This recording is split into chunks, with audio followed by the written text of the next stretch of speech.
Yeah, what up? What up, everybody?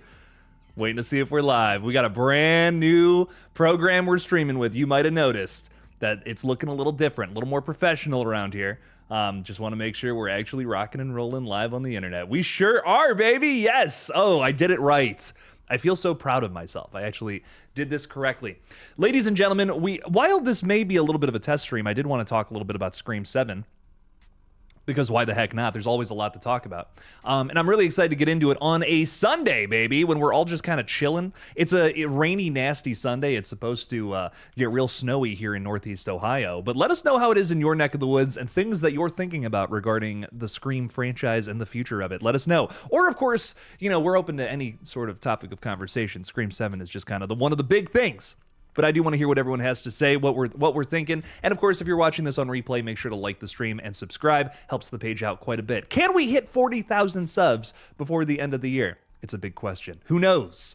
As you can see, I'm still celebrating October with a Nightmare Before Christmas shirt. Don't worry about it. But yeah, we're bridging that gap, right? We're keeping spooky season alive during these trying times here. Anyways, let's get into this. How we doing out there? How we doing, baby? We got Reaper Kid hanging out with us. What's up? What's up? Going all the way back here. Reaper Kid is saying, "What's up, Jake Dog? What's up, Reaper Kid Dog? How you doing? Welcome in." You think that Mindy is dying? Calling it. I'm really thinking Chad. I think one of the twins is going to die. I'm really thinking it's going to be Chad. I think there's a little bit of misdirection in the trailer.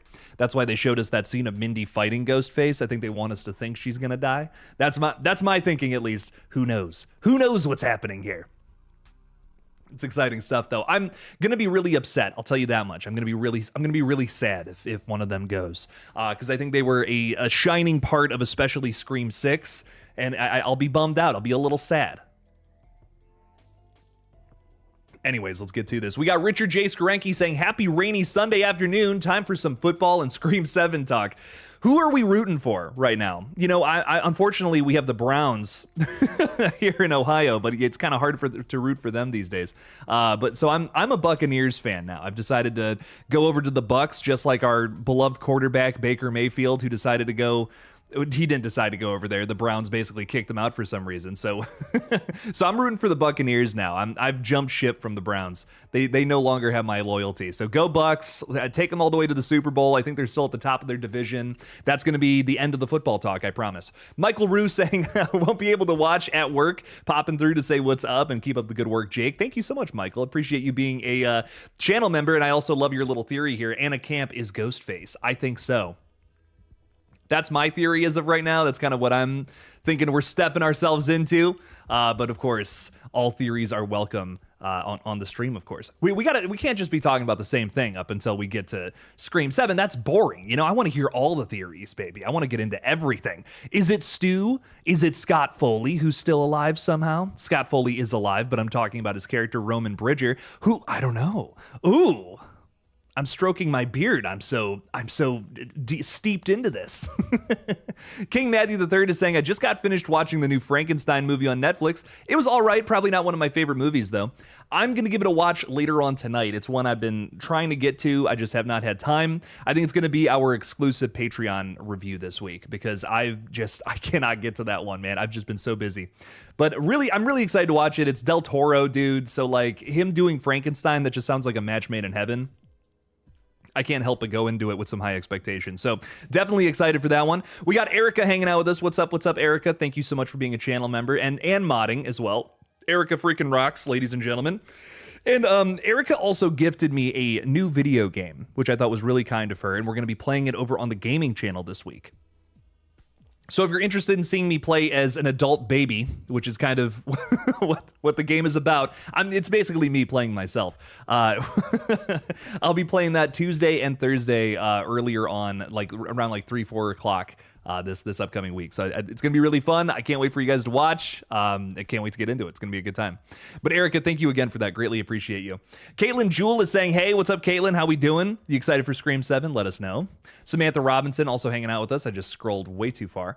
Love when my little thing does that. Still getting used to the new streaming software, ladies and gentlemen. If you weren't at the gaming channel on the gaming stream recently, I told everyone the story. I used to use Streamlabs desktop, and that was great for a little while. Now I literally cannot open it. I do not know why. I do not know what's happening.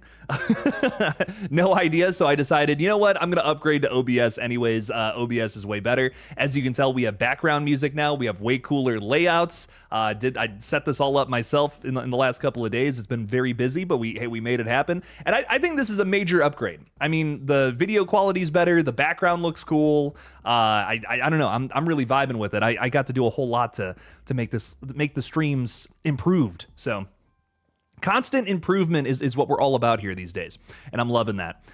Samantha's saying it's snowing here in Michigan. We're about to get some of that here in Ohio, so thanks, Michigan. No, I'm just kidding. I hope stay safe, and you know, if you got to shovel the driveway, good luck. That was always the worst. I hated doing that as a kid. Rocky Balboa is out there. What's up, Rocky? Am I the only one that just finds it a bit weird that Stu Macher's house would actually be rented out as an Airbnb after murder sprees happened there twice? It gives me a been there, done that vibe. I feel like it's going to tie into the meta commentary of this flick. You know what I mean? Because it's like, that's an attraction to some people. That's an amusement park to some people, where it is absolute pain and suffering for others. That's why I'm really digging it, because that feels very relevant to right now. I've been very vocal about how much I dislike the Ryan Murphy monster show that like kind of Hollywoodifies real life murder cases, and I just think that's kind of fucked up. You know, it's one thing to base certain elements of your killer off of Ed Gein, like the Texas Chainsaw Massacre does, whatever, but it's not a direct retelling of that story. It's not at all. And this is, and we're having like fun with it. Why are we also kind of trying to defend Ed Gein? I just think that show's disgusting. I'm not a fan of it. So for Scream to kind of comment on that feels really relevant, really interesting, and just something that Scream would do. So personally, I'm down for it. I understand the exhaustion with like just going back to the Macher house, right? We have been there and done that quite a few times now. This is our third time going there in the franchise, our third time being in Woodsboro.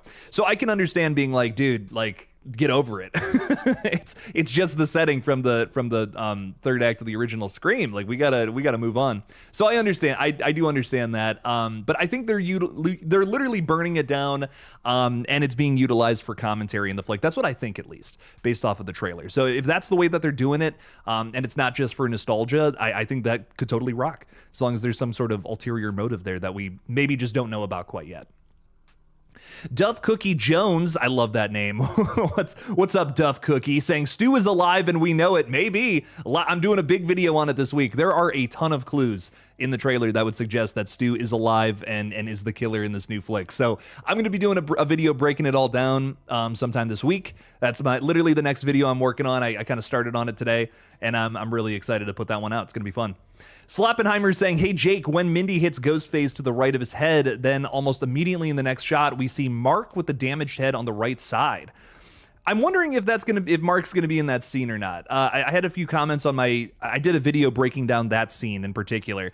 I still think, I had a lot of comments from people saying Mindy's not wearing a bulletproof vest. I think she's wearing a bulletproof vest. I think I disagree. It looks like a bulletproof vest. I feel like that's what we're getting into, a little joke with that in this movie. Maybe I'm wrong, maybe I'm dead wrong, but it looks like a bulletproof. I went back and watched the trailer again after I got a bunch of comments on that video. It looks like a bulletproof vest to me. Maybe I'm crazy, but it looks like it to me. Is Mark in this scene though? I'm still not 100% sure. I didn't even really mention it because I'm not 100% if that's going to be the case or not. It would make sense though, because my whole theory is they're protecting Celeste O'Connor, knowing that she's someone close to Tatum Evans, which is of course Sydney's daughter. So I could imagine like her dad, a cop, would also be there, right? So that definitely does make sense. That would be one thing I would want to tack onto that, is maybe we see Mark's death in that sequence as well. So I think Mark is a goner. I think there's no way he's living through this flick based on what we saw in the trailer. And it's a death that I don't even really care if it's spoiled for me or not. This is a character that needs to die. I don't see Joel McHale being Sydney's forever husband. I just don't. I'm sorry. I love Joel McHale, great actor. He's fucking hilarious in everything I've ever seen him in, but that's the problem.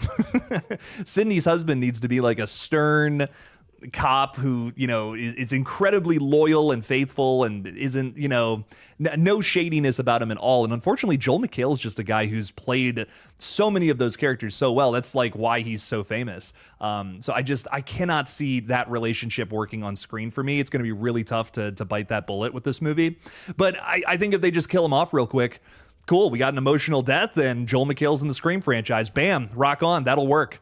I'll take it. So I'm really hoping that's the way they've approached this, making room for McDreamy coming up in Scream 8 to swoop in and and swoon Sydney. Oh. I mean, I would if Patrick Dempsey was in my presence, but that's just me. I'm just saying. That's all. I'm just saying, what can I say?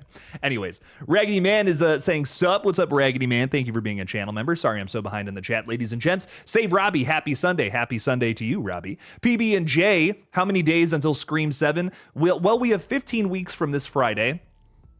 I know that. I don't know how many more days. How many days is 15 weeks? That's like a lot of 15 times 7 is like that's a lot of numbers. That is 105, I want to say. That's 105 days from Friday. So you do the math. It's a little over 105 days. So we're there. We're there. We're making it happen, baby. Who else is with us here? We got Richard J. Skarenki saying, sunny all week after today in South Jersey, 61 degrees here today. Enjoy it while it lasts. It's going to get crazy the next couple of weeks for sure as we head into December, into winter. I love it though. Winter is I kind of like winter. Maybe that's a hot take, but fall and winter I vibe with the most in my old age. Summertime, I just fuck mosquitoes, man. Like I want to punch every mosquito in the face. I don't care. Mosquitoes can fuck off. They're not welcome here. I'm just saying that right now. They're parasites. I just got a bunch of hearts come through when I said that, and I really hope it was about the mosquito thing. That would make me so happy. Can we get a hashtag going, guys? Hashtag fuck mosquitoes, right? Let's go winter. Let's go fall. Faith Dorn is saying, hey, Jake, hey, chat. Hope everybody is having a great Sunday. The Atlanta Falcons lost, and it's supposed to snow tonight in Alabama. Fortunately, Scream 7 is on the way. I'm so sorry, Faith, but I am rooting against the Falcons because I'm a Bucs fan, and I'm pretty sure they're in the same division. I told you guys the football talk was over, but then Faith she had to go there. No, I'm just kidding. Of course, I hope good luck to you is what I will say. Good luck, but I'm rooting for the Bucs, baby. That's what I'll say. But it's supposed to snow in Alabama. That's pretty crazy. I feel like in the South it never snows. So good luck with that. It's a little crazier when it snows down there versus here. We're ready for it every single year, and it's chaos, but it's a little like prepared chaos. Like we know it's coming, so we're ready for it. In Alabama, it's like, what the hell is going on? I had some friends that lived in Tennessee, and they would tell me that. They're like, if it snowed, we were all screwed. Like, no idea what to do. So I imagine it's probably something similar down there. But good luck to you, Faith. Thank you for hanging out with us. Thanks for talking a little Scream 7. Duff Cookie Jones, Stu is alive, Jake. Maybe. Well, hey, we'll talk about it soon. I promise. Well, we can talk about it here too. But talk about some of the Stu's clues. That's what I'll say. It's like Blue's Clues, but with Stu. That's going to be on the thumbnail, by the way. Blue from Blue's Clues is going on the thumbnail. You think he's not? You think I'm joking? I'm not. Oh, he's going to be on there, baby. I'm going to do some sort of like fucked up edit where it's Stu's face on Blue from Blue's Clues. That's going to be the thumbnail. No, please no one steal that from me. That's so funny. I'm doing it. That is great. We got Dave Sim hanging out with us saying, what's up, guys? Sorry I'm late. It's all good. No worries. Another stream with Big Daddy Jake. That's what they call me. Fuck yeah. Let's go, baby. Thank you, Dave. Thanks for hanging out with us. Thanks for hanging out with Big Daddy Jake. Rocky is also saying, I saw Predator Badlands this weekend and loved it, but it seems to be flopping despite strong reviews. Is it flop? I'm shocked. Why? I can't see why that movie would flop. That just feels like a major win for that franchise. I mean, it's PG-13 and for good reason. Like, I don't feel like if you're a Predator fan and you're like, oh man, this movie's gonna be so watered down. It's not. My only real complaint about the whole movie is they kind of get into some Marvel style humor right in the middle there, but it's really not that. I see a lot of reviewers complaining about it. It's like, it's a little annoying in the middle of the movie, but it kind of, they kind of flush it out as the movie goes along. It feels like a way to get younger people into the Predator franchise, and I think this is a very necessary movie for the series if it wants to continue on. But man, it's still brutal. I mean, there are multiple decapitations and, green blood spraying all over the place. It's PG-13 because there's no humans in it. Like, that's really the only reason why it has that differing rating than the rest of the series. I mean, dude, I thought it rocked personally. I thought it was fantastic. I had a really good time with it. I don't know if it cracks my top 10 of the year, but it is very much so. It's up there. I mean, it might. I think it's one of my favorite Predator sequels. The more I sit on it, the more I think I like either. I'm not sure which Predator sequel is my favorite. I really got to sit and think. I've been trying to make rank all 9 movies in the series. It's tough, man. There's a lot of good movies in this franchise, and I don't want the recency bias to to overtake that. But Badlands might be my new favorite. I don't know, dude. It's a good one. Hey, your favorite liar is saying. Hey Jake, I'm pretty sure that some of the scenes are actually you mean like some of the voices are like pretend AI kind of vibes. That could be the case. Who knows? I think that the Stu voice and Dewey's voice that were heard in the trailer, these are definitely like AI, the Ghostface using AI to talk to Sydney and kind of taunt her, maybe traumatize her a little bit, something fucked up like that. Johnny Naris is saying, what's good, bro? What's up? How are you, Johnny? Welcome in. Thank you. Danny's saying, yo. What's up? Acres of Movies saying, make Ghostface masks are of various colors. I definitely want to see that. I definitely want to see Ghostface get some variants. I was just making a point about that in my when I was ranking all 6 of the movies. I'm like, dude, Ghostface having a variant mask in Scream 6 was awesome. Maybe I'm just a dorky fan, but like to do something different with the mask was great.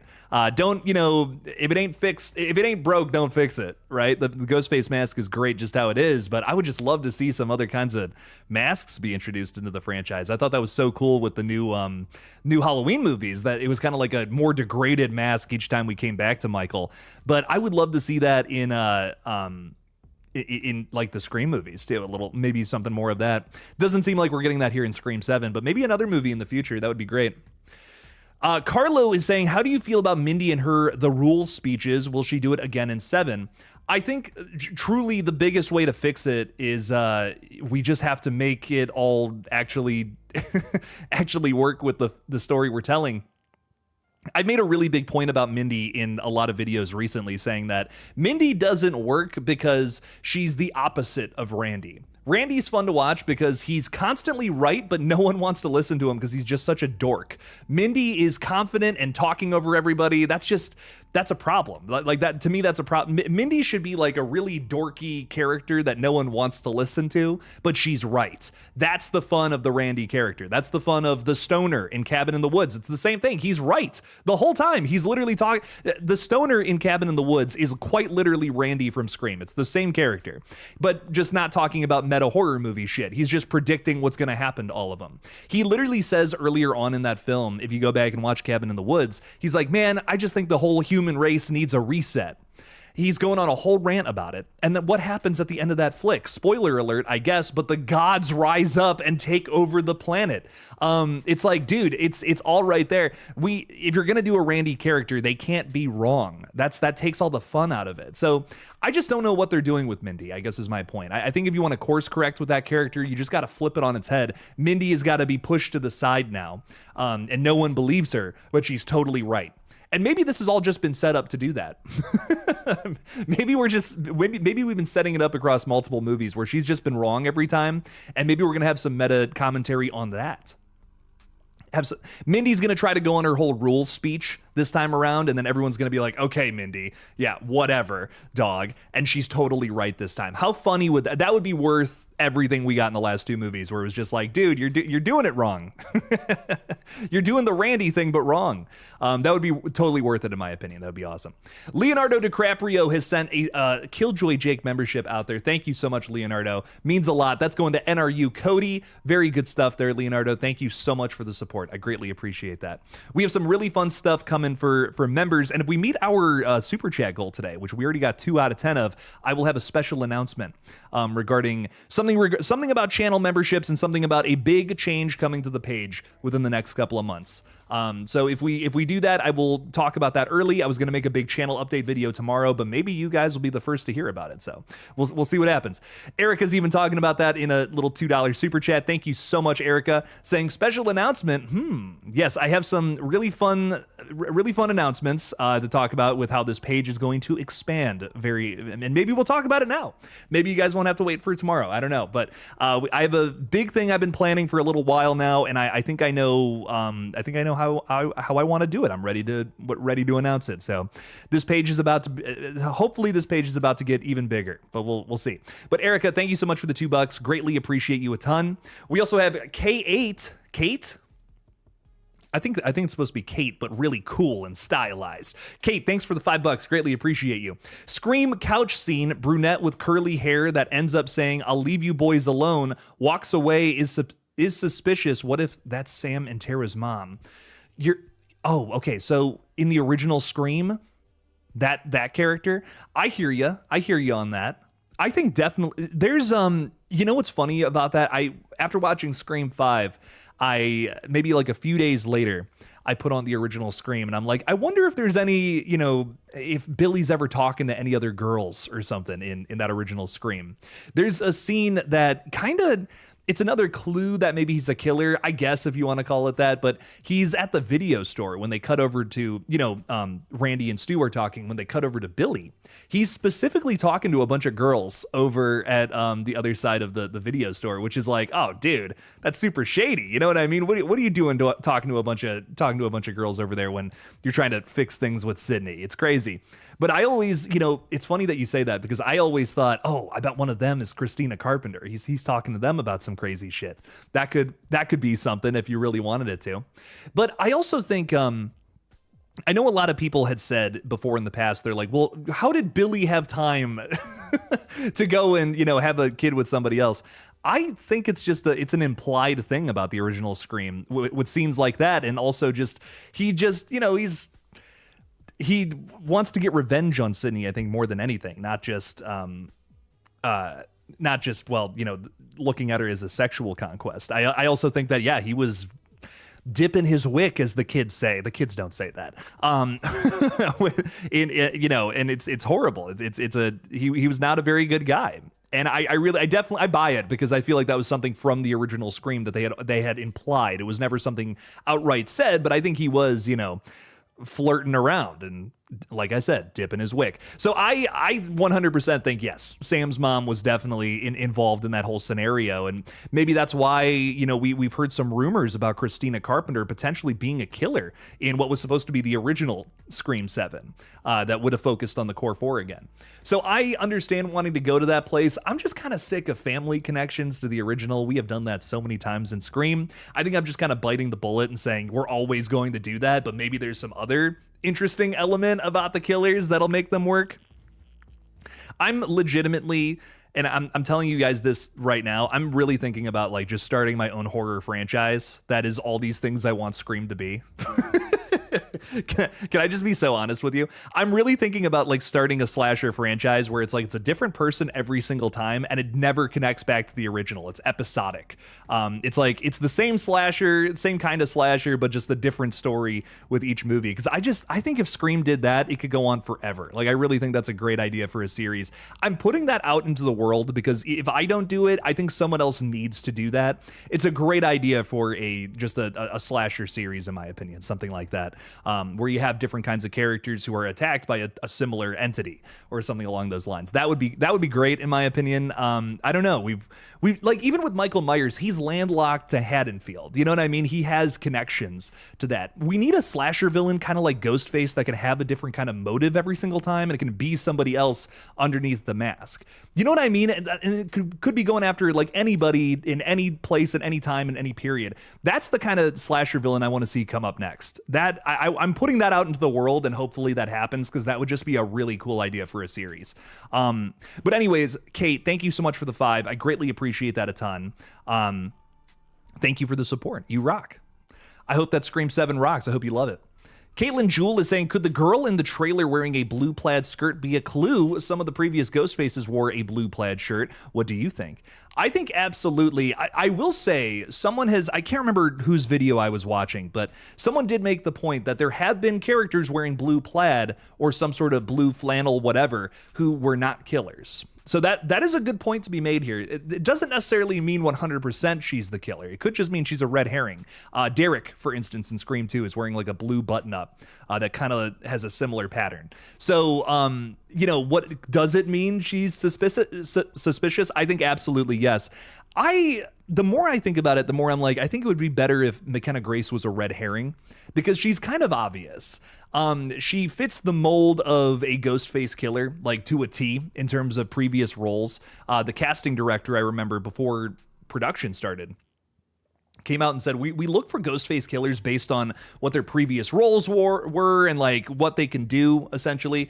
It has to be somebody who can play both sides. If you're seeing actors come into this franchise who are like first timers, or maybe they don't have a lot in their catalog already, they're probably not Ghostface. But if it's somebody like McKenna Grace, who has been in a fuck ton of things since she was very young, she could totally play that role. So that's why I think she is 100% a suspect. I think they're doing this on purpose, either to make us think she's the killer, or make us think she's the killer and then she's really just a big red herring. So I'm not 100% sure. I'm really not 100% sure.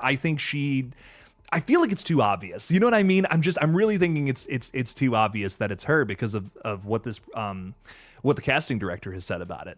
But at the same time, it's got to be somebody. it's somebody in this cast. Who could it be? I'm thinking it could be her, and I think that could be a clue. They did put it in the trailer though, so what's up with that? Suspicious stuff, baby. Suspicious stuff. Queric V is saying the girls hating in the school bathroom one might be Sam's mom.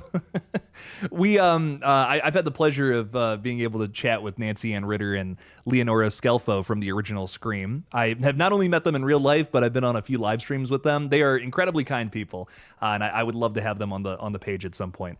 But it would be cool to see them come back. They have actually talked with Craven Something Scary, rest in peace, very good friend of mine who has since unfortunately passed on.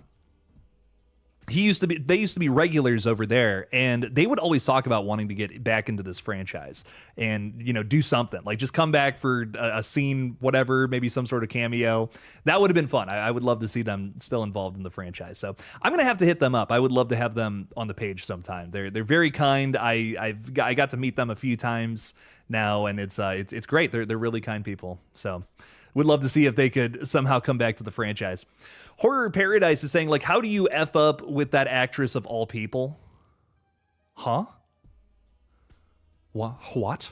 King Bull is saying, I'm glad the Carpenters are gone and Sydney is back. Well, that's not very nice. I like all these characters. Acres of Movies is saying, what is your franchise called? I don't know. I'm figuring it out. I'm thinking about turning Chicken Man into that. I'm dead serious. Like, just where it's a different person underneath the mask every single time, killing people. Just, that would be great. I want a slasher series like that so bad. Scream could easily become that, and it would be awesome. But I feel like they just don't want to do it. Everything has to connect back to the original. I'm so much more invested in a movie where it's every single time it's something different. Maybe you have different creatives involved with each movie to make it their own. And it's slasher jukebox of horror, essentially. You know what I mean? It's just, here's the same killer applied to different scenarios with different motives. I would love that. I would love that franchise. And Scream has strayed so far from it. I feel like it wouldn't even be considered like a knockoff, so to say, because these films would not be connected by any means. It would just be like, here's a story about this killer in this crazy mask running after people, and then the next movie, the only connective tissue is it's the same kind of killer each time, with different kinds of characters, different people underneath the mask every single time. Scream has strayed from that, I feel, so far, and I want to see Scream 7 before I really commit to something like that, but I feel like because of Scream 7 going back to being this return to form, being about Sidney Prescott again, and clearly having some sort of connection to the original, you could make that franchise, and again, it wouldn't even be compared to Scream because of how much they're obsessed with the past and how it's always got to connect to the original. This franchise would be the antithesis of that. You know what I mean? It would be, no, it's not connecting. None of these stories connect. There's no daughters or legacy characters. It's just new situations, new stories every single time with the same kind of killer. X-Regs TV saying, watched McKenna Grace in Bad Seed 1 and 2 last night. Whoa, She would be a vicious ghost face. I've watched that movie as well, and I'm just like, dude, she could play Ghostface so well. Similar movie as well is called Gifted, which I also just watched with my fiance, and she's kind of playing the same character, but she's not evil. And that's why I'm just like, dude, she'd be perfect as Ghostface, because she can play both sides of the same kind of character, essentially. In Bad Seed, she's like this kind of, super intelligent character who may or may not have killed somebody in her class. That's kind of what the whole movie's about, which is interesting. And then Gifted is about she's just a really smart and intelligent character, just like in Bad Seed. But she's, she might be switching guardians is what I'll say about it. I don't want to spoil it, but Gifted is a really good movie. I just got jump scared by Madison. Dear God. You liked Gifted was a good movie, huh? Yeah? Yeah. I know. We watched it together. What? Take off one of your things and see if you can hear the wind. Oh, the wind is going real bad. The weather's picking up real bad here. Is it? Oh man, yeah, I can see the trees going and the condensation on the window there. There we go. Yeah, that's nice. We got a little bit of light. We got a side light going on here. I'm being a film nerd right now, and I'm like, the shot's a little overexposed, bruh. Can you turn down the light? Thank you. Yeah. Appreciate it. This is my Spark here. What's up? How are you? Well, what's up? What you up to? Yeah? You're watching news. Madison's going to make her famous mashed potatoes tonight, ladies and gentlemen. I'm so excited. They're famous, right? They're world famous. Yeah. Mm-hmm. They're so good. The secret ingredient too. What is it again? It's a flamingo milk. I thought that would be gross, but guys, try some flamingo milk in your mashed potatoes. It goes hard. Anyways, we got Chase hanging out with us. What's up, Moser Movie Reviews? Throwing 5 out there saying, would you be open to ever having a Scream movie with a chrome Ghostface mask, maybe Scream X, like a play on Jason X and his mask? What would, here's the question. Scream always finds a way to comment on things in different film franchises in weird and unique ways. How could Scream comment on going to space without going to space? That would be the tough part about that. Could you have like a bunch of astronaut characters who are like on their way to space, and then they have like a ghost face in their midst, and then you have a Jason X style killer? That could be, because Scream it's campy, but it is a little grounded in where it's coming from with its commentary. So could you do something like that? Maybe maybe it's a bunch of astronauts. They're all getting ready to go, and somebody's killing all of them. Someone's taking them all out for whatever reason. Maybe that could be the route that you go. That would be fun. I would be very into something like that. Because you could have some Jason X commentary there. You could have, like you said, like a chrome ghost face mask, and maybe even a liquid nitrogen kill. Terrifier, I feel like, did it even better than Jason X. Hot take, maybe, but damn, that rocked. Chase, thank you for the 5. Greatly appreciate that. Thank you for supporting the page. I think you can. Again, I think this series can do anything, but it chooses to find ways to connect back to the original, which I understand. The original Scream is great. I love it. It's a masterpiece for what it is. I would, if I was making a new Scream movie, I'd be like, man, I want to find a way to be like, hey, that original rocks, but I also just feel like we've just done that so many times in this franchise, especially lately. It's like, let's go balls to the wall new. Let's try some weird shit out. The Alpha is hanging out with us. What's up? How are you? Trying to find a chat from you that isn't a reply to somebody else. I can't find one, but hello. Thank you for hanging out with us. Greatly appreciate you. X-Regs TV is saying, rumor the fairy princess in the school's theater show is McKenna Grace. No? Maybe. Hey, maybe that could be the case. I will say, Matthew Lillard had an interesting line about being a fairy godmother when it comes to this franchise. That felt very odd and out of place, and I'm wondering if that's referencing this school show somehow, some way. If he's going to be involved with this scene, maybe that was like a little like Easter egg or something. I don't know. I don't know. We'll see. If he's alive, maybe he's killing people at the school still. Could be the case. EastVR is saying, how many killers do you think will be in Scream 7? My friend the Nightwatch Zone really thinks there's going to be like 3, 4, 5, like even more ghost faces than 6. I feel like if this is really trying to be like a return to form, they're going to go back to like 2. They're going to go back to just 1 or 2.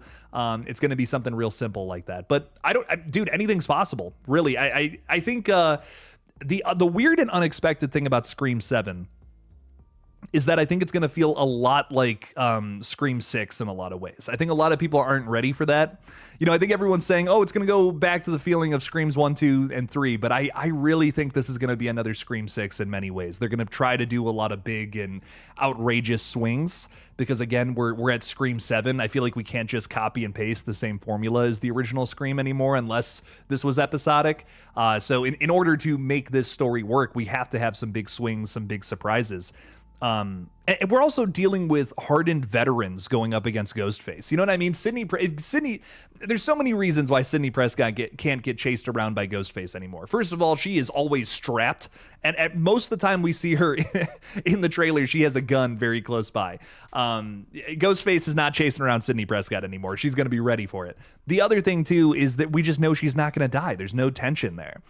So there's multiple reasons why Ghostface is not going after Sid, but will Ghostface make a mistake and get too close to Sydney and he gets shot dead? You know what I mean? Will we get an early reveal in this one? That's been a big rumor, and it's something that I think could definitely happen, is that we get an early reveal. Sydney takes one of them out before we get the big reveal at the end. That would kind of be awesome and would kind of show the strengths of these characters. So I think yes. I think there will I don't even know where I totally spiraled there, but yeah. We'll have some big surprises in this movie, I guess. How many ghost faces will there be? I think 2, but I think there could be like 3, 4 if we get an early reveal. Maybe like maybe 3 where we get like a midway through reveal of one of them, and then the main 2 get revealed at the end. That could be something. Who knows? My chunky Jordy, Gina, is hanging out with us. Thank you for the 5. Saying, try waking up to the ghost of a boy watching you sleep, Jake. What? No, I am all good on that. I do not want any ghost boys watching me sleep. That sounds terrifying. Gina, I feel like there's a story there. And I'm curious. Now I want to know more about this. I have had a paranormal experience before, though. I'll tell you guys this. I was very much so a non-believer. I was like, ghosts aren't real. I don't know about that, dude. That's crazy. And then we went to we filmed this video, and I never put it together because it feels too out of my range as a content creator. We were trying to do a Sam and Colby thing. I'm just going to be so real. And we didn't put it together. I just didn't post it on the page. I'm just like, that's too far out. But we did shoot it, and it was fun. We went to Punderson Manor here in Northeast Ohio, and we did some ghost hunting. And we had I did have an experience in one of the closets in the library. There was a moment where they locked me in the closet, and I had an EMF reader with me, and I just felt this cold breath on. I like literally heard like a like that, and I just felt cold on my neck, and the EMF reader spiked, and I'm just like, and I pushed out of that closet so fast. So I do kind of I'm on the fence about how I'm on the fence. After that was weird, dude. And it was so funny because all night, nothing. I mean, we were like playing with like the cat toy balls, like we'll have those somewhere, and like sometimes they'll glow up. Nothing was going on. We were using the EMF reader around this place. It's a hotel now. And all these people are just looking at us like we're crazy. But we go to the library. I go in that closet, dude. And that was the creepiest thing I've ever experienced. So is the supernatural real? Is there ghosts out there? I'm not sure anymore, dude. I don't know. I used to watch Sam and Colby and be like, they're just making that shit up. Like, come on. But now I don't know. Now I don't know, dude. I don't know. That was freaky. That's what I'll say. So, Gina, thank you so much for the 5. I greatly appreciate that. What's going on? What's going on in this weird world of ours? The Alpha is reposting this. Thank you so much. Saying, do you think if the original plans for Scream 7 stuck, we would have met Christina Carpenter in this entry? Yes, 100%. This franchise is obsessed with family killers. Christina Carpenter was probably being set up as a killer throughout, 5, 6, and 7. I really wouldn't have been satisfied with that reveal. I don't know. I think she's just a crappy mom. and that's fine. There's nothing wrong with characters just, being shitty. Like, take Cotton Weary, for instance. I think he's a great example of somebody who never went Ghostface that can still be seen as a antagonist in this franchise. I think a better use for Christina Carpenter would have been to not make her Ghostface, but somebody who was getting in the way of the Carpenter sisters. So maybe she came into 7 as a red herring, but was also working against the sisters, like trying to pull them apart for whatever reason. That could have been a cool storyline, but I just think actually making her the killer, I just feels predictable. It feels like exactly what I'd expect. And I don't think that would have worked. Like if Cotton Weary was the killer in 2 or 3, that's exactly what you would expect. He's been a suspect since the very first movie. I prefer what they did to him by giving him everything he wanted and then killing him in the opening scene of 3. Cotton Weary has an excellent, underrated arc throughout these movies that I just love. It's why, I'll throw some shade towards Screams 2 and 3, but there is some excellent writing in those films across all 3 of those flicks. So I don't know. A lot of things to love and appreciate about those movies, even if I think some things are just too campy and silly for me. Zebra, I love that. What's up, Zebra? Saying, could the killer be Mickey? I mean, Mickey was never shot in the head. Yes, he was. Yeah, Mickey was shot in the head. I'll tell you what, though. I wish he wasn't, because I want more Mickey. I would absolutely be down for a Mickey return. If any killer was going to return, this might be a hot take. I think I'd like to see more from Mickey. I feel like he just didn't get enough time in the third act of Scream 2. He's my favorite. He's probably my favorite Ghostface killer. But unfortunately, he just doesn't get to do a whole lot when he gets revealed as the killer. That's why I think I put Jill above him. It's probably my number 1, because she actually really gets to go through with her plan for a little while there, and then you get to see like so many shades of Jill. She gives an excellent performance, I think, too, when she's running into everything and beating herself up to make it look like she was attacked. I mean, that's so cold, dude. Jill is fucked up. But Mickey is such a thought-provoking killer. I think he just has the best motive of anybody in this entire franchise. I'd love to just see another killer try to tackle that motive. And I also feel like, even though that relates so well to the late 90s in terms of, commentary on the media about, I'm going to blame it on the movies. Everyone's trying to blame the movies for these violent acts that are happening in the world. I think it is very relevant now, because we once again have people saying, well, it's not as common as it was in the late 90s, but we do have people nowadays saying, well, people are playing too many violent video games, and that's why they're doing this or that. And they're not actually blaming it on the mental health crisis happening here in the States, which is crazy to me. So I think that's you could spin it a different way in the modern age. Just, it would have to be a little less late 90s, but there's a way you could bring that motive back, resurrect Mickey in spirit, in theme. There's a way that we can make that happen. Kate also throwing another $5 out there. Thank you so much, Kate. Greatly appreciate it. If Jill returns somehow for Scream 7, what would you like to see from that character? Again, I feel like if we're going to bring back characters, bring back motives and do them differently.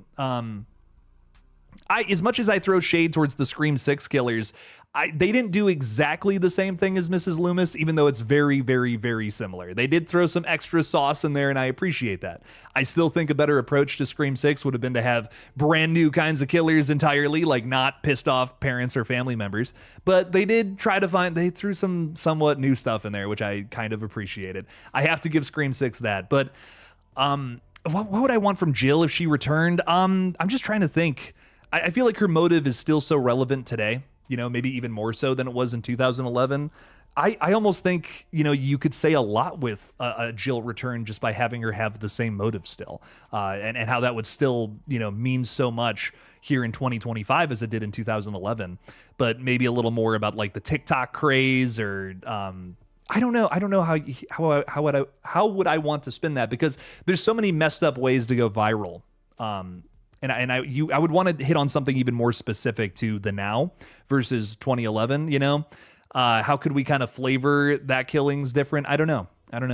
I still think, I love her motive so much. I think I almost want to see a new character apply that to somebody new, even though Emma Roberts just, I think, is unmatched in that role. It would be tough to top that for sure. I love Jill's a great character. And hey, you know, if we have Stu come back in Scream 7, they're probably just going to keep bringing back killers for every single movie moving forward. So maybe we'll see this. Maybe we'll see this one day. Who knows? But Kate, thank you so much for the 5. I greatly appreciate that. I love the character of Jill. If she does come back, I'd want to get another crazy performance from her too. That's another big thing. I just feel like that's one of the best Ghostface performances in the entire franchise. Sean P. Tattoos is saying, say Scream 5 and 6 never happened. Where would you have gone after Scream 4? I would have loved to have seen the original trilogy that, you know, Kevin and Wes were planning, where it would have followed Jill throughout new movies. Like, this is what they were, I guess what they were planning to do is they were going to kill Sidney Prescott, and it was going to follow Jill Roberts throughout multiple movies, where Scream 5 would have picked up with her in college, and Ghostface, somebody who's a new Ghostface knows what she did and is going after a Ghostface. Now, I would kill the jump to another dimension where that movie happened, and they didn't film that dumb ending at the hospital, which I just found out was written by Aaron Kruger. I had no idea. I did not know that was Aaron Kruger's extension to Scream 4. But I think that would have rocked personally. I think that's really out there, and I think that's a controversial way to end a Scream movie, but man, you want to talk about, passing the torch. That is such an unexpected way to do it. I still think the passing the torch movie of this franchise is Scream 4. The fact that we tried to do that in 5 and now here in 7, clearly, I just feel like, I don't know, it's just not going to work for me as much as how they did it in 4, because it's so unique. It's such a huge misdirection. It's a great idea to say the character we're passing the torch to is not going to be a good character. I love that. I love that so much. And in some ways, I think Sam Carpenter is like a washed out version of that. I still love Sam. I think she's a great character. But I just feel like Jill was such a better version of that in so many different ways. So I still love Scream 5. I still love the core 4, great characters, but I would have loved to have seen a more outrageous storyline like that taken on versus, just kind of what feels more like just run of the mill stuff, Paula Fitzhenry, what's going on? Welcome in. Thank you for hanging out with us. Yo. Nice to see ya. I desperately need a Christmas Scream movie. I do too, Anakin's anger management therapist. I 100% agree. Christmas Scream would go so hard. Oh my God, that would be fun. I would love that. Why are only certain ghost faces returning and not others, even as AI? Only some, but not others. That doesn't make sense to me. So, the big question about all of this is, why is it Roman and Stu specifically? These are characters that probably haunt Sidney the most, is my guess. Like, I mean, if we're talking about people who were the most personal ghost faces to her, it would probably be these two characters.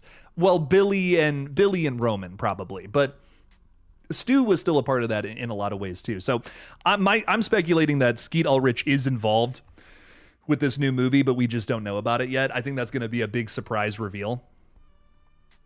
But how is the question? You know what I mean? How are these characters going to be involved? I really think it's going to be either flashbacks or it's going to be some sort of like voice manipulation. Ghostface is using AI technology to replicate Dewey, to replicate, Roman Bridger, Stu Macher, Billy Loomis, to kind of, traumatize her a little bit.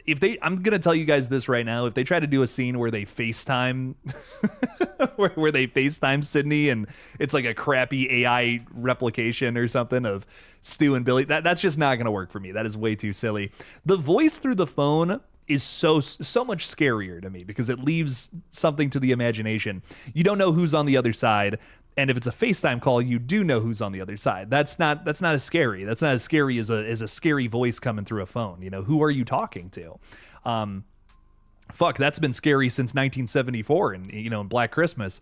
So when a stranger calls, another great example. Phone calls can be chilling depending on who they come from. So I just feel like a FaceTime, a lot of people have been speculating that they're going to try to do that. I really hope they don't. I just don't think that's going to work for me personally. Aaron Renee is saying, really hoping they don't make Tatum a Ghostface. I agree, Aaron. I don't want to see Sydney's daughter as Ghostface. Again, it just feels like Jill 2.0 to me, and it just feels even more far-fetched. Jill was far enough away from Sydney to, be able to be a killer. in my humble opinion. I just don't think it would make sense for someone that is quite literally her own flesh and blood, somebody she raised from being a baby to now. I just don't buy that. I think that's just too far-fetched. I really think that Tatum is going to be our new protagonist, you know, our new character to potentially lead the series or whatever. We're passing the torch again. I mean, there was that whole scene in the trailer where she's like, I want to be a fighter just like you, Mom. You know, I'm paraphrasing, but you know what I mean. It's the passing the torch thing all over again, and we're again just bite the bullet. That's the storyline we're getting again, even though we just got it in 2022. But it's fine. We're gonna see what it's all about. I hope it's fun. I hope it's fun revisiting the character of Sidney Prescott more than anything, and I think it will be. I think it will. So I'm excited to see what she's up to see her as a mom protecting her kids. That I think could be something different to flavor this one, and I think it'll be fun. I'm excited for it. Ty Lee is saying, how late am I? And also throwing $5 in there. Well, it doesn't matter how late you are. I appreciate the support. Thank you for being with us, Ty. What's up? What's up? What's your Scream 7 thought today? Let me know. Let me know in the chat. I'm curious. And it's all good. No worries about being late, my friend. What time is it, though? Because we've been doing this for 50 minutes. We're chilling. We're chilling, baby. I love that. King Bull is saying Jill was way better than Sam and Tara. I think as a Ghostface, yeah, definitely at the top of my list. As a main character, though, like as a good character that we're following throughout most of the movie, I just feel like there's more character work with Sam and Tara in 5 and 6. I mean, we literally had 2 movies to build on Sam and Tara. It's kind of not a fair comparison, in my opinion, right? Jill just has that one movie, and like not even the whole movie where we think she's a good guy. I think I like Sam and Tara more, but as a Ghostface, I think Jill's like top of my list. You know, I just feel like there's way more character work done with Sam and Tara, which is really interesting to me.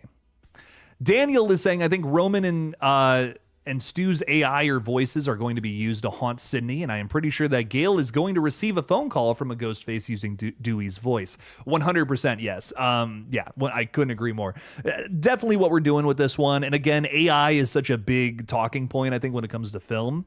I don't think that Scream wants to get too niche with its commentary, and that's understandable. You know what I mean? You don't want to be talking about something that only like 3 people in the audience are really going to relate to. You want to hit on something that it's going to be like, oh yeah, like this is obviously a big problem. Cool, you know, that's great that we're vilifying AI, for instance. Everybody knows about AI. It's everywhere. You can't go into Google without it telling you, hey, use this. Use our new AI program. I always said, please, I'm not interested. For the love of God, stop trying to push it on me. But you can't go anywhere without avoiding AI. Everybody knows everyone knows about it, has a stance on it. Maybe they don't know too much about it, and I think that's why Scream could vilify it, show the villains using it to torture people.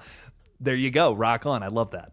So I think yes, I think that is absolutely the route we're going with the film. I hope it's not the extent of using these actors though who are coming back. You know, I hope they didn't just get in the booth. I hope they didn't just get in like the recording booth and just do some lines as Ghostface. That would suck. I would really dislike that because I want to see these. If you're going to tell me, hey, Matthew Lillard is back as Stu Macher, I don't want to just hear his voice. I want to see him on screen as Stu Macher. If you're telling me that, you know, Scott Foley is back as this iconic character, Roman Bridger, who kind of kicked this whole thing off in the first place, I want to see him back as Roman Bridger somehow. Same with Dewey. I don't know. I feel like if you're going to go so far as to do that, you got to have them on screen. Otherwise, that's just kind of, it's like clickbait, but for a major motion picture. Like, what? Crazy to me. Crazy. Who knows what a boof is? I think Erica does, and I think that's why she's laughing at me right now. You guys ever boof anything? Aaron is saying, just so happy we're done with the Carpenter sisters. Didn't feel right. Damn, brutal. I like the Carpenter sisters. I don't know. I thought they were fun characters. I don't think they were better than Sydney or anything like that, but I thought it was cool that we tried to do something new with this franchise.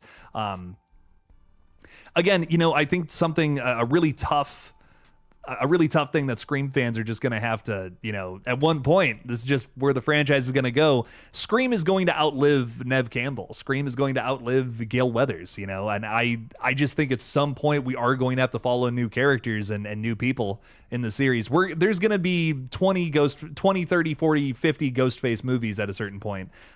There's no reason for them to stop making these. They make so much money and it has a huge fan base. So at some point we are going to outlive, at some point Sydney's not going to come back and it's going to be new people. So what does that look like? You know what I mean? Can we get into a story like that? I hope so.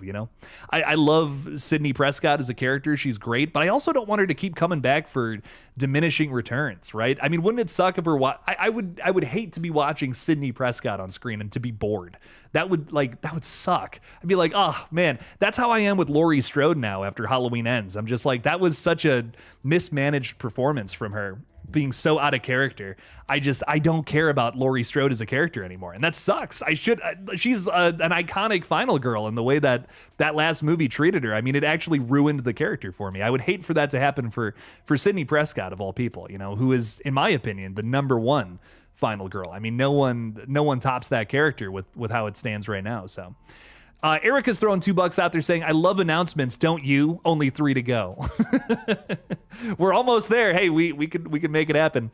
It is I will say, it is a Scream related announcement too, which is fun. It is a Scream related announcement, and I think y'all are gonna dig it. We're doing something really fun regarding that. So if we just need 2 more super chats and we'll make it happen. But Erica, thank you for the 2. We have Gina throwing $2 out there as well, throwing some love out there. Really appreciate that, Gina. Thank you so much for the support. Appreciate y'all a ton for that. Lucas Vestrez, I hope I'm pronouncing that right, Lucas. What's up, my friend? Is saying, is it Jennifer Jolie's revenge? She's back from the grave.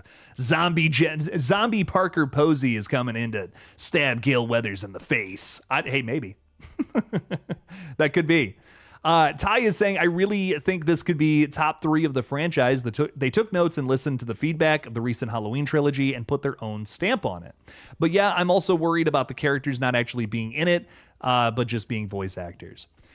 That's another big part of Scream 7 that I feel like, we were kind of talking about before, but it's been made so clear by the trailer that this is obviously hitting on a little bit of commentary regarding the most recent Halloween trilogy, which I feel like is still very much so fresh on the brain of horror fans, Like it's such a polarizing trilogy of films in the Halloween franchise for where it takes us, the journey it takes us on. Halloween 2018 was so beloved when it came out, then Kills was like mixed reviews, same thing with Halloween Ends. But both of those movies have their fans and have their haters, which I think is really interesting. Some people have come out and said they hate Halloween 2018, but the majority of people really vibed with that one. That was a huge hit at the box office. That's why David Gordon Green was able to make those weirder movies, So I think I want to see what Scream has to say about that, and if they can spin a new tale in a really interesting way, kind of based on commentary and comments regarding that. That could be cool. That could be really interesting to me, and I'm down for that. In a way, this is kind of the movie I've wanted from the Scream franchise, like pretty much ever since Scream 2022 came out. I'm still shocked that Scream 5 especially didn't really hit on the Halloween trilogy, didn't really do anything about that, because the original Scream is so commentary heavy on Halloween specifically. You would think Scream existing in the space right now, they would totally be talking about that. But maybe this is going to be the movie to do it, and I'm down for it. I'm a weirdo who likes Halloween Kills, but I'm just not as crazy about Ends. And I think there's people who are, the exact opposite of that, and there's also people that just do not like either of those flicks. Or maybe there's people that like both of them. I don't know, but they're polarizing flicks. I think we can all agree on that. And I think that it's going to be cool to see what Scream's take is on them. Sloppenheimer is saying, what if the bar scene leads into the scene of Tatum running into the Ghostface? That would be kind of crazy, to kind of have like one big chase and kill lead into another. I'd be down for that. Kevin Williamson recently, I don't know if this is going to be used for the Crystal Lake series, but he recently talked about an episode he wrote for Crystal Lake, which is the Friday the 13th prequel series, where the entire episode was going to be one big chase scene. That's how he described it, at least. I have no idea what that would have entailed, but could you imagine if like the second act of this movie was just chase scene after chase scene after chase scene? Dominoes, you're just watching dominoes fall, from one to the other and constantly building terror throughout. That could be awesome. I'd be very into something like that. The Strangers Chapter 2 tried to do that for the entire movie and it didn't work, but but for like an extended sequence throughout like the middle part of a Scream flick, that could be cool. That could be awesome. Eventually tension has to, it has to go somewhere. It has to hit, or else you're really going to lose people. And that's something The Strangers Chapter 2 didn't quite understand. But that could be sick. I like what you're talking about there. The Alpha is saying, seriously, people need to get over Sydney not being in a Scream movie. I think it's one of those things where I get it. Sydney is such a great character, but in 1995, did we all love the character of Sidney Prescott? No, we didn't know who that was. And it's the same thing when it comes to just any sort of new characters being introduced into a franchise. So many times they get stamped out because nobody wants to give them a chance. But the truth of it is that series have to exist, beyond the people that have played the original characters. Otherwise, they just won't go on anymore. But I also think there is a good argument to say, well, then start a new franchise. There is that as well. But Scream is just so iconic. I can't see it going anywhere. It's like Halloween, dude. In another couple of years, we'll probably get a new one of those from a new director. It's something that always works. It has a built-in fan base. It has a new generation that has been ushered into loving these films as well, just like how Scream has now. I just can't see it. I can't see it. I can't see it not. I can't see it not moving forward. I guess is my point. Your mom was no Sharon Stone is saying, hold up, Jake. I thought the treatment or whatever had Sydney alive as a teacher with amnesia, and Jill went to school with another new Ghostface who knew her secret while committing crimes around her. I don't know anything about that. The one thing I haven't done a ton of, admittedly, I'm not fresh up on that is what I'll say. But what I knew about it was that Jill was going to go to like college essentially, and a new Ghostface knew her secret. I don't know how that story could exist without Sydney being dead, though. That's what I'll say. How could Sydney be alive if she knows that Jill's a killer? You know what I mean? Like, Jill would have had to have gotten her way. I don't know how that story would have worked. I guess you got to talk to Kevin Williamson about that, but I don't see how that's possible, I guess is my point. Sorry, I'm cursed is saying this is random, but I wish we could have gotten a Christmas. This is not random. It's been brought up a couple of times. Sorry, I'm cursed. Christmas themed Scream movie. It fits so perfectly. This is a comfort movie franchise. Yeah, that could totally work. That could totally rock. Christmas is just a very fun time of year. It's a very fun holiday, I think. And that's why it works so well with horror. A lot of horror is comfort because I think it goes through like a similar formula, especially slasher flicks. So it's nothing you gotta think too hard about. You can just kind of sit back and enjoy. And I think that's why movies have to avoid being formulaic, but I think also following something that feels familiar is a good thing when it comes to slasher movies, essentially, because I think that's part of the appeal. You know what I mean? That's part of the fun of a slasher flick. The Christmas setting just lends itself to that idea. You know what I mean? Because there's been so many great Christmas slashers in the past. It would feel familiar. There's so much that Scream could comment on there. I mean, regarding Black Christmas, Silent Night, Deadly Night, Terrifier 3, there's a ton of things that a Christmas themed Scream movie could do. And we already know from Production Weekly that Scream 8 is on the horizon here. Could that be Christmas Scream? We know that this movie is taking place sometime in November. So if we were doing a Scream 8 that, was cliffhanger ending from Scream 7, picking up right where we left off, would that not lead right into Christmas, like a snowy Scream movie? I just think that the fact that movie hasn't been made is insane to me. That's great. We need a snowy Scream. That would be awesome. I want to see Ghostface chasing after somebody in the snow. Like, come on now. We got to make that happen. Joe Bamba is saying, I agree with Zach Cherry. Trailer makes this look like a Lifetime movie right now. Really? I didn't think it looked... Everyone is saying the trailer looks awful. I don't think it looks that bad. I don't think it's like the worst trailer I've ever seen. It may be... criticisms, I think maybe it spoils a little too much, but it's kind of like stuff I want to see happen in this movie, and I don't care if it gets spoiled for me, if I'm being so honest.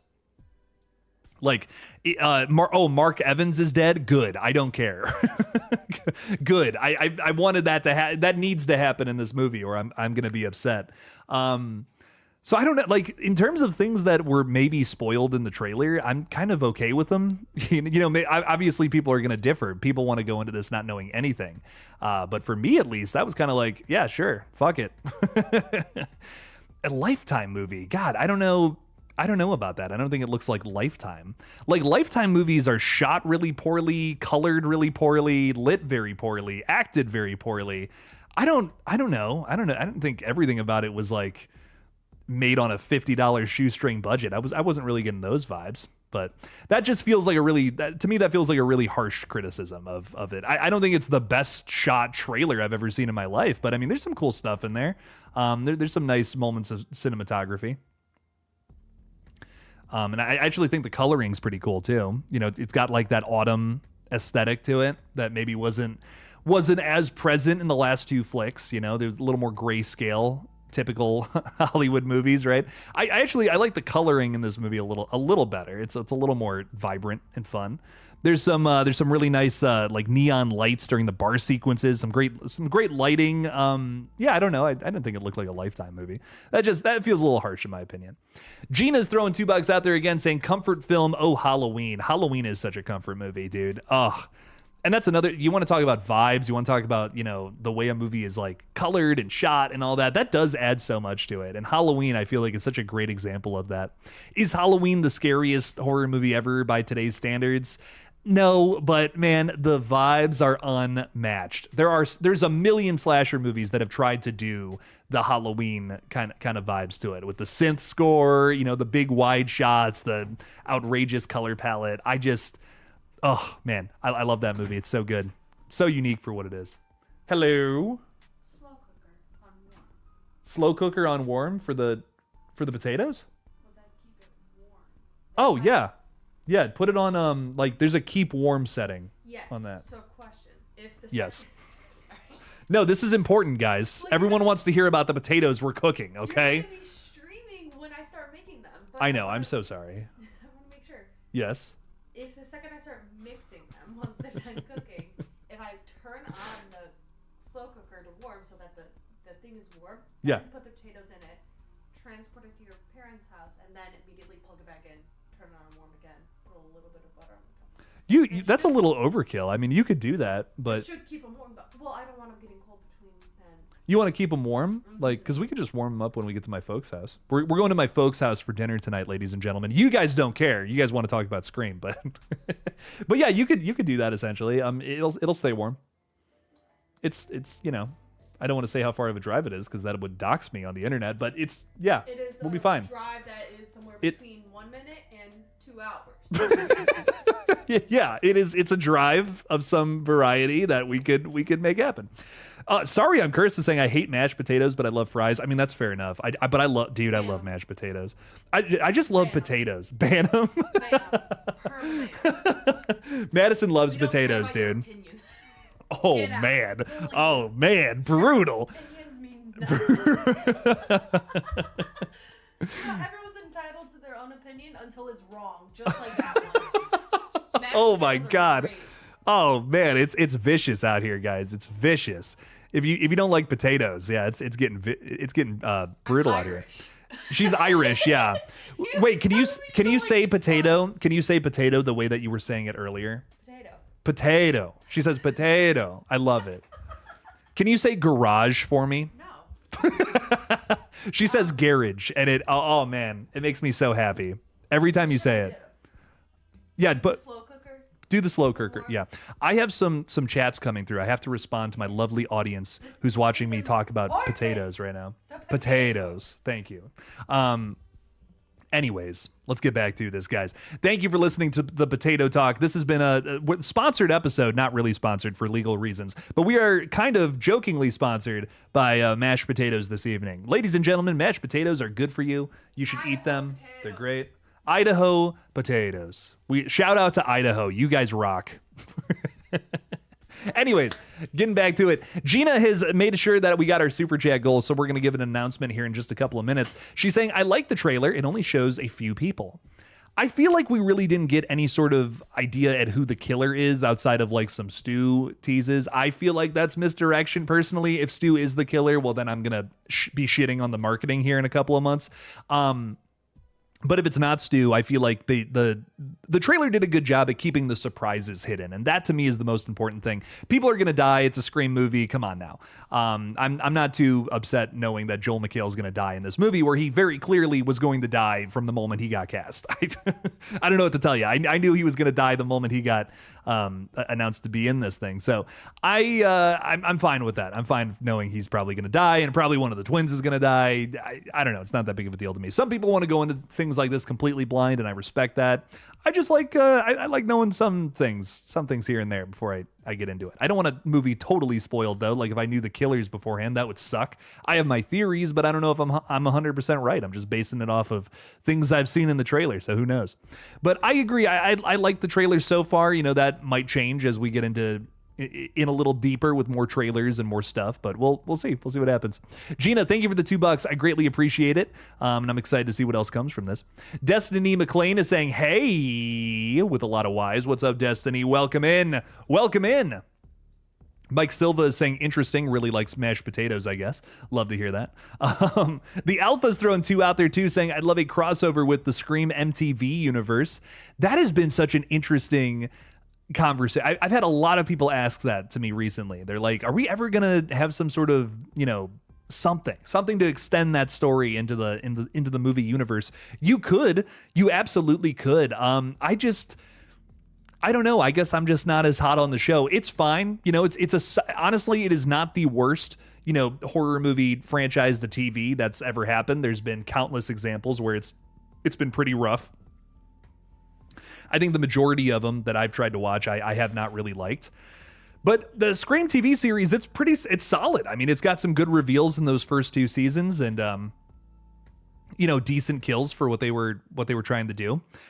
It's fun. It's a fun, you know, pays homage to the movie franchise in a lot of really cool ways, especially the opening of the first season.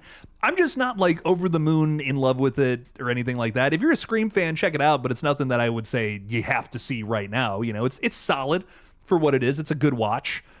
Season 3 you can kind of skip, but seasons 1 and 2, like that storyline was pretty solid, pretty good stuff. I like all the movies over the Scream TV series, though, is what I'll say. I shit on Scream 3 quite a bit, but I'd put Scream 3 leagues above the show, for me personally. I think the characters, they just didn't get the characters as solid as any of the movies, in my opinion. The characters, they're fine, you know? I think that's a big thing that I love about Scream, that it's just like, it's a must when it comes to any sort of Scream story. I gotta love the characters. I gotta be invested in them one way, shape, or form. And if I'm not, well, you know, I don't know. So that's my big thing about it. I need to love the characters, and there's really only like 1 or 2 characters that I was really rooting for. Kate is saying, but Alpha, thank you for the $2. I greatly appreciate that. Kate is saying, what if Stu's house is in flames and it's just AI? Oh my God, it's a big misdirection. Dude, kind of like what they did with Final Destination Bloodlines earlier in the year. Remember they had that initial trailer where it was like, it was Eric's death. Eric's death, right? When the tattoo parlor goes up in flames. That was one massive misdirection in the marketing. They were kind of, you know, training us to think that's where Eric's going to die. And I guess spoiler alert, but that's not where, that there is not a death in that sequence, which I thought was great. I thought that was awesome. So maybe this is kind of the same thing. Like maybe Stu's house going up in flames, it's just some sort of generated thing from the killer to make Sydney think this is all about some sort of connection to the past when really it's not. I'd be okay with that. I'd be okay with, you know, that's kind of the expected thing from Scream, that it's going to be something that connects to the past. But if it's not, that would be a big shock. That would be like, whoa, didn't see that coming. That's crazy. So I would love that, actually, Kate. I think that would be a really cool way to kick off the movie and, you know, make us think one thing when it's really something else. That would be awesome. So Kate, thank you so much for the 2. Greatly appreciate that. Gina's throwing 2 out there too, saying, I need the mashed potato recipe, please. She, you know, my fiance's Irish, so if she makes anything with potatoes, it's going to be fucking awesome. And I know these are going to be great. I'm so excited for some awesome mashed potatoes. I'm all about it. But we'll be, I'll get her on stream at the end of this, and we'll have her talk about the mashed potato recipe. Okay, fellas, big announcement. You guys made it happen. Really appreciate it. So listen, I've been trying to market this other page for a little while. I've been trying to, I want to do deep dive videos. It's something I want to elevate. I was talking about it at the beginning of the stream that I always want to elevate my content in some way, shape, or form.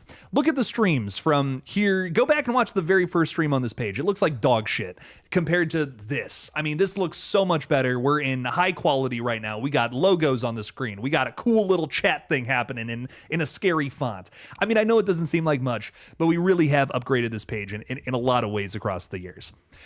So to keep on the theme of that, I'm going to retire KillJoy Jake Retro, which is a page I was trying to start because I thought this channel was just swamped in an algorithm. It's not, and I think that's kind of what I've learned from doing this other page for a little while.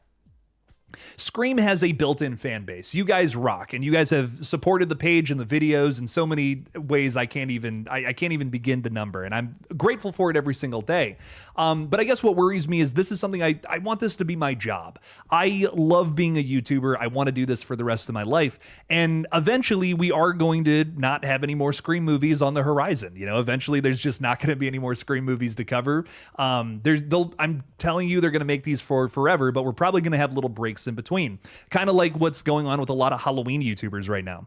I'm not going to name any names. That wouldn't be nice, but I know there are some Halloween YouTubers right now who are just trying to pivot as hard as they can, and they don't know what to do. Like, some people are even jumping ship, losing their channel that they built up over the years just because they went all in on covering the Halloween trilogy, and now there's nothing.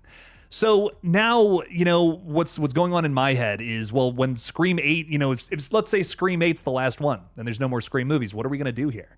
Well, I don't know. But I'm thinking about, what am I going to do to pivot? Well, I want to start doing deep dive videos, and even when there isn't a new movie to cover, maybe we can still have people show up for these. So deep dive videos are moving to this channel, and we're going to have a big one drop at the end of next week. But something you guys are going to be the most excited about is I'm going to be covering the Wes Craven Scream films, which I have covered Screams 5 and 6 to death on this channel. I have talked about every single angle to these movies. I don't need to do deep dives on those movies, but I do want to do some deep dives on Screams 1 through 4, and you guys will see that in the top of next year. Essentially, I'm going to do Scream 1, 2, 3, and 4. I have dates, but I don't want to set them yet. You'll see big, gigantic deep dive videos on all 4 of those movies come January and February of next year. Up until then, we're going to cover some other, popular movies from the last couple of years, which I'm really excited for in the coming months. But yeah, that's going to be a big new series on this channel as we're doing deep dive videos. And I'm really hoping that, even when there aren't any more Scream movies to cover, that's going to still be something y'all are going to want to watch around here. Fingers crossed. That's kind of where my mindset is. I want to keep doing this. I love talking horror movies, and even if there aren't new Scream films on the horizon, I still want to be able to talk horror with all of you guys. So this, I think, could be a really fun way to do it. And maybe we'll eventually evolve this page from update videos to, just deep dives strictly sometime in the future. It's going to be a slow transition, but I'm thinking we can do it. And I think if I just bust my ass and make it happen with genuinely some of the best deep dive videos that I can make with all the knowledge I've gained over the years, I think it'll happen. So I am really excited. I'm really excited to hopefully make that happen. And we're gonna try to make it. We're gonna try to get that going here in the next couple of weeks. But yeah, we're kicking this off this weekend, or this upcoming week, I should say, on Friday. I'm going to have a video on the Creep Tapes, which is season 2 is dropping on Friday, and I'll have a whole big recap video on season 1. It's going to be massive. I'm basically 6-7 pages into it already, and I should have it done by Friday. Now, although members won't be able to see that one early because I'm kind of just kicking this off now, the next big deep dive video I make, channel members will be able to see these a whole couple of days early. So that's going to be another perk for if you're a channel member. That on top of, exclusive review videos each week. There's going to be a ton. There's just more and more stuff if you're a channel member that you guys are going to get every single week. So I'll shut up now. That was my big announcement, and I'm really excited to get into it here very soon. I hope you guys dig that kind of content, because fuck, I love making them. Those 5 videos over on KillJoy Jake Retro right now, I think are the very best videos I have ever made, and I'm so proud of them. So I'm really hoping that we can kind of bring that energy to this channel, and I'm really going to try to make it happen with truly videos that I'm going to work nonstop on to make them the very best they can possibly be. So really hope you guys dig that. Thank you guys so much for listening, for that little channel announcement. I might have a video on it tomorrow. I might just be kind of talking about these videos in update videos moving forward, but we will have that soon. Yeah, what video is coming next week, Easty? I'll have the first big deep dive on this page will be about Creep Tapes Season 1, because Season 2 is dropping this Friday. So I'm going to be talking a little bit about that on Friday. So we'll have a big old nasty video recapping all 6 of those episodes from last year in preparation for Creep Tapes Season 2. So please check out that video. I really want to make this a big thing on the channel, and I'm going to be working tirelessly to make it happen. It's going to be tough. It's going to be a tough transition because this page is update oriented. But I'm going to bust my ass to make it happen and to make them the best videos I possibly can. So I really think you guys are going to like them. I have an insane and unique setup. I have a huge line of guests who are going to be joining me for some of these videos too. Some really big names that I'm hoping to reach out to and get involved with this. It's going to be a really fun series on the page. So really excited to get into these sometime soon. Please check them out if you have some time. Anyways, let's get back here. Let's make this happen. We got Olaf the Snowman saying, Jake, what's good, my guy? Hope you're doing well. Thank you so much, Olaf. Thanks for dropping in. Thanks for hanging out. Thanks for talking a little Scream 7. Ty Lee is saying, I watch most of your videos, but I'm not a casual. Ty, I appreciate that a ton. That's I know you guys are going to watch them, and I greatly appreciate that. Y'all are wonderful. But yeah, it's just getting, everybody else. It's because, there's people who will just drop by. Maybe people are busy in their own lives and they just don't have time. It's nothing I take personally by any means. It's just, it is tough. It's tough to build an audience on a whole new style of series, when you're trying to do that. But I think this page has potential to be one of the biggest horror channels out there. I really think it does. And I'm going to go nuts with doing everything I can to make that happen. So I have a really good plan for the next couple of deep dive episodes to hit on some not only relevant topics, but things I'm also interested in, like Creep Tape. I love the Creep Tapes. I think that show's phenomenal, and I'm really excited to cover it. So I really think these videos are going to do well, and I'm really hoping they do well. I guess I'm confident in this series. I know they're good videos, and I know people will check them out if I maybe I just got to do more promoting. I think really is what it is. Hybrid Gamer is saying, hey Jake, sorry I haven't been on your streams for a while. I've been in rehab, 90 days clean over here. Hey, congratulations on that. That's awesome. That is a huge achievement, my friend. You are awesome. Seriously, thank you so much for hanging out with us, and congratulations on that. There's nothing to be ashamed of there. You're kicking ass. So much love to you, my friend. Thank you for hanging out with us, and congratulations on that massive milestone, dude. Joe Bamba is saying, smart plan. Appreciate that, Joe. I hope it is. Means a lot. Thank you. What else is going on here? Will you re-upload the 5 videos you uploaded on Retro on this channel? Yeah, I'm going to re-upload them, yes, but they are going to be new and improved. They're going to be even better than they were over there. So the Creep video, for instance, is going up this Sunday, but it's going to have some new stuff to it. There's going to be more to it. So I'm going to add, just kind of like how I did with the Halloween video over there, there's going to be more stuff. It's going to be a better edit as well. So those videos are going to come to this channel, and they're going to be re-uploads, so that might get annoying if you've already seen them, but I promise there will be new stuff to them. There's going to be much more added to these videos. So I'm already working on that. It's going to be a very busy week, but we're going to make this happen. Samantha's asking for some Nightmare on Elm Street deep dives. I will definitely get to those eventually, without a doubt. I have my schedule all the way up until next February as of right now. I don't want to share what it is because I want some of the topics to be surprises, but Nightmare on Elm Street is definitely something I'm looking to do sometime soon. It's going to be a lot of slasher oriented stuff because I know that's kind of the majority of the people who watch this page are slasher fans. So I have a lot of slasher movies that I'm going to be covering.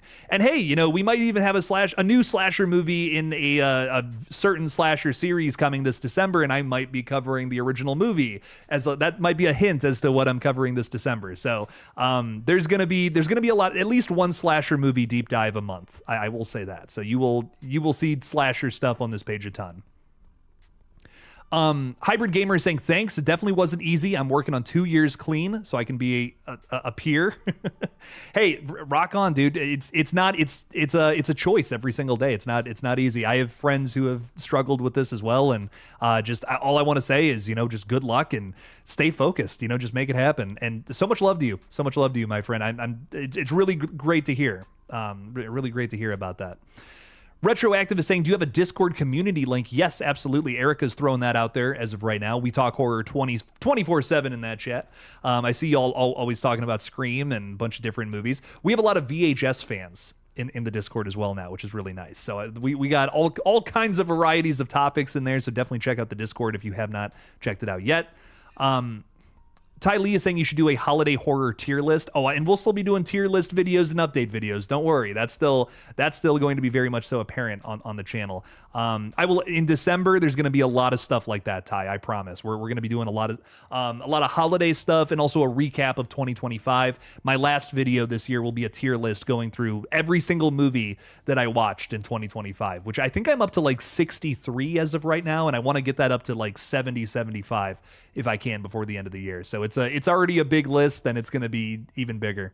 One of these years, I'm going to get to 100 movies, 100 new movies. That's another goal that I'm hoping to hit sometime in the future. But more tier list videos are absolutely on the way for sure. Easty, I will absolutely be covering The Substance as well, maybe sometime soon. Who knows? I love The Substance. That was probably one of the most brilliant horror films of this decade. I'm really excited to cover that one soon. What else is going on? Johnny Hideout's throwing 5 out there. Thank you. I too want to be a YouTuber for the rest of my life. You bring a lot of joy to all of us. Thank you so much, Johnny. You have what it takes. Thank you. Thanks for all your awesome. I really appreciate that, Johnny. Thank you so much. I think if you want to be a YouTuber, you have to constantly be improving. And I really think that if I just stagnate, if I just rely on doing this and that forever, it's just eventually people are going to get sick of that. And I love talking about Scream. I think there is so much to talk about when it comes to that franchise as of right now. But if I'm not doing more things on top of that, I'm just going to be here forever. So you got to push past that, and you got to do bigger and better things. And I'm hoping to turn this channel into something even greater at some point in the future. So I want this page to get better because you guys deserve it. Frankly, y'all have put your faith and trust in me and support into this channel, and it's my responsibility to constantly make all this shit better for you guys because y'all have believed in me and pushed this page up to where it is right now. So I'm just incredibly grateful for it, and I really want to deliver on that. I'm constantly finding ways to do that and thinking of ways to do it too. So if there's something you don't like about this page, I hope to fix it and make it even better in the future. So I don't think you can ever truly hit perfection, but there was this great composer whose name I'm totally forgetting about, who's saying that chasing perfection is called excellence. And that's stuck with me ever since I heard it. This idea of you can never hit perfection, but chasing it is called excellence. And I hope to achieve at least that in this lifetime with this channel. So Johnny, thank you so much for the 5. I greatly appreciate that. And I hope I can spread the awesome for many years to come. Same with you too, dude. Keep making YouTube videos. Never stop doing it. Never stop finding ways to make your stuff better. That's all you can really do as an artist. But Johnny, I really appreciate it a ton. Thank you so much for the support. Juan is also with us, throwing $10 out there. Thank you, Juan. Saying, reminds me of where we grew up. If this isn't Stu, Kirby, or the twins, will you feel like it's lame if it's new characters that we haven't seen before, that they just say it is from Woodsboro? It all depends. It all depends on what they end up doing. Because I feel like there's a lot of misdirection in the trailer to make us think it's Stu specifically. Like there's so many Stu-isms in the trailer. If it's not Stu, it's got to be someone connected to Stu in some way. I definitely think it is somebody from Woodsboro, but I think it's a new character. Like I'm thinking about what this franchise tends to do, and they love making some sort of new connection to the original that you didn't know about. I mean, think about Scream 2. Scream 2, we're following, Mrs. Loomis, a character who was not present in the original film, I don't even think she was alluded to. I mean, you probably thought, okay, maybe Billy has a mom, but you're not thinking she's going to be the killer in the next one, I mean, Scream 2 did it. Scream 3 did it with Roman being the one who was kind of running the show the whole time in the background. Scream 4, we're learning that, Sydney has other relatives and one of them is the killer. Scream 5 is we just found out Billy had a child. And then Scream 6, it's the killers from the 5th movie, that dude's family, essentially. So pretty much every Scream sequel has found a way to stem from what came before. I would not be surprised if Scream 7 was going to do the same thing and say that Stu had a sister the entire time, which has already been established from Scream 5, and now she's the killer for some reason.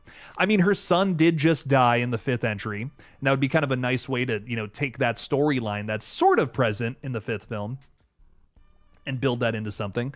Again, I'm gonna be disappointed forever that they're always doing these family connections that somehow stem to the original. But if we're gonna do that, if we're biting the bullet and just saying that's what Scream does, what's a cool way to do it? That's kind of interesting to me. I'm open-minded to it. I'm open-minded to the idea of Stu's sister being the killer, who's only now deciding to kill because her son died via a ghost face. Somehow she is internalizing that and blaming Sydney and her family for it, which is why she's going after Sydney's daughter. It's like an eye for an eye kind of situation. That's interesting to me. Okay, we can build something off of that. It's indirect revenge. You know what I mean? Sure, we've done revenge before, but can we flavor it in a new way? I'm hoping we can. I don't think it would be lame if it's a new character, because that's just a big part of what Scream is. You know what I mean? It's supposed to be somebody new under the mask every single time. If it's not, we're switching it up big time. It's ambitious to say that Stu is still alive.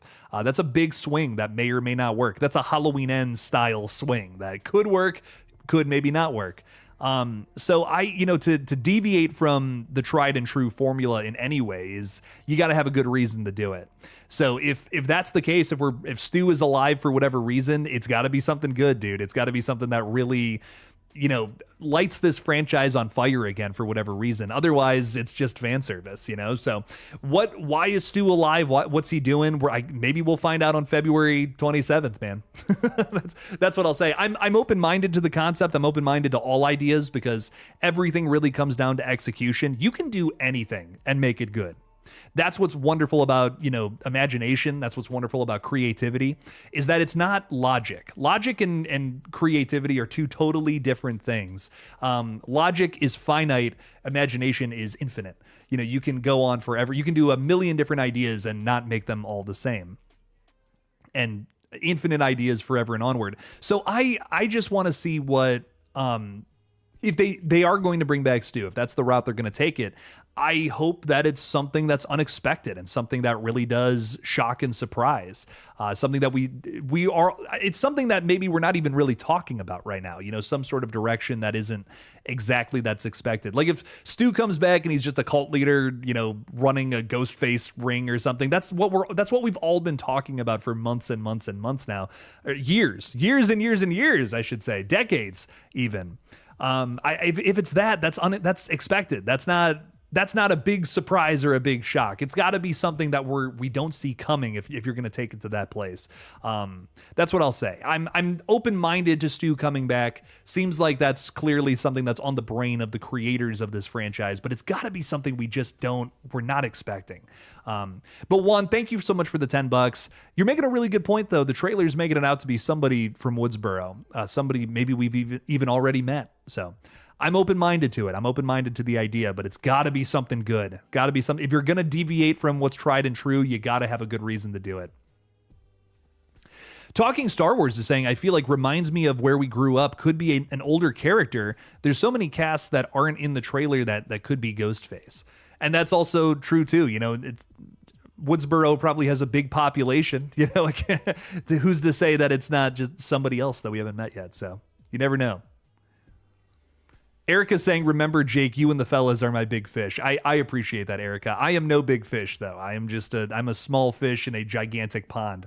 And I think that's what's kind of fun about YouTube, though. I almost kind of like being, somebody who's constantly fighting upwards to make this happen. I think that's there's something fun about that. It's tough at times, it's like, oh my God, I got to find something new to do and talk about like every single week, where some people have the luxury of just uploading a single YouTube video a month and that's it. That's all they're vibing, that's all they got to do. But I do, there's something fun about all this. It's you never know what every week is gonna, it's like a video game in a lot of ways. It's like what's gonna work, what's not gonna work. And I'm always excited to find out. I'm learning something new about YouTube every single week, and it's a ton of fun. ECVR is saying, I watched Red Right Hand again last night. It's probably my favorite fan film. I appreciate that. Thank you. Maybe better than some of the Scream films. You did great. Thank you so much, dude. That really does mean a lot. It was really fun to make, and I'd be open-minded to doing another Scream fan film at some point. I don't want to do a continuation to that. That's an open and shut story. But I would do something total. Honestly, with how weird that is, I would want to do something that's a little more of just the Scream formula. You know what I mean? Like, just we're following characters who are going up against Ghostface. I'd want to do like a straight up Scream movie if I were to do another one. I don't like doing the same project twice. I really don't. I put my all into everything that I do, and if I'm gonna revisit a familiar idea, I want to do something that's just totally not the same thing. We're really trying to get an original feature off the ground right now, but if I don't know, if I ever decide to go back to fan films, I think I have an idea for what I would do for a Ghostface story. So I don't know, maybe one day. Sonic Caden is saying, nah, it's me, guys, I'm Ghostface. Dang it, Sonic, why you gotta spoil the movie like that? Brutal, dude. I'm just kidding. What's up, my friend? Welcome in. Thanks for hanging with us. Talking Star Wars is saying, are we sure it's an animatronic? It could be a second killer up in that room. I'm not 100%. I feel like it's an animatronic. Can I be honest? It looks like, some people have said that it looks like it moves. I think that's literally just the camera moving. I've seen that scene a couple of times. I think it's an animatronic, but maybe it is two ghost faces killing people in the opening scene. That would be awesome. I mean, oh man, we haven't seen that before. That'd be really exciting if that was the case. Just throw it out there immediately. Hey, there's two killers, Cool. Yeah, rock on. I like that. I like that just not even being a surprise anymore. It's just like, yeah, it's Scream. There's going to be multiple killers. That's awesome. Erica wants a Chicken Man feature. One day, I want to do it. Danny Huckins PW is saying, do you know if they started filming Terrifier 4 yet? I was under the impression they started back in September, but I haven't heard anything. So Danny, I guess that was a BS rumor. They allegedly have just kind of finished up the script, I guess, is what I'm hearing. So I don't think they're going to start shooting this until sometime next year. I don't think it's going to be another Christmas thing. Like, I don't think it's going to be another snowy set, Art the Clown killing people kind of movie. I really think it's going to be another, like something fresh entirely, some sort of new thing. And I'm excited to find out what that is. I'm excited to find out where it's going next. But no, I don't think they've started filming it yet. But I think they're going to shoot it next year. I don't think we get it until 2027. That's going to be my guess. October 2027 is when we're getting this thing. I know that Damien really wants more time to shoot it. Like every time I hear them talking about Terrifier 3, they're like, it was a rush job. We didn't have enough time to do this or that and the other. Everything was very quick. I think they want to take their time and just make Terrifier 4 something really special to kind of close off the series for now. I'm sure we'll see Art the Clown at some point again in the future, but for now, what else how can they close this franchise out on a really strong note? What's my favorite opening scene from the Scream franchise? There's so many great choices, man. I think the original film's opening scene is objectively the best. It just what it did in terms of misdirection and shock value. It's amazing. Drew Barrymore being marketed as kind of like the star of this thing, and then she gets killed in the opening scene. I'd be like jaw hanging down all the way to my balls, essentially. Just like, what? If I didn't know that going into it, that's amazing. I think my favorite opening scene, I gotta say Scream 2's as well. Scream 2's is amazing. I actually like Scream 2's opening scene more than I like the original, which is probably a hot take, but I think it's excellent. I think it's great. Awesome way to kick off that movie based on some of the themes present. But I love Scream 6's opening scene. It's maybe the best part of that entire movie for me. I think it's awesome to see like kind of what Ghostface's perspective on the whole situation is. There's tension there. There's a different kind of horror and vibes to it, and I love that. So Scream 6 is opening. It's perfection. I was almost in tears. I was so happy. I'm like, this is what I've always wanted to see from the franchise, just seeing the other perspective of what it's like to be Ghostface. What's it like to be in that skin? And we got a little taste of that in Scream 6. That was so exciting to me. And I hope we get more of that in the future. I really do. Denisha Lane is also hanging out with us. What's up, Denisha? Welcome in. Welcome in. Thank you for being here. Thanks for talking a little Scream.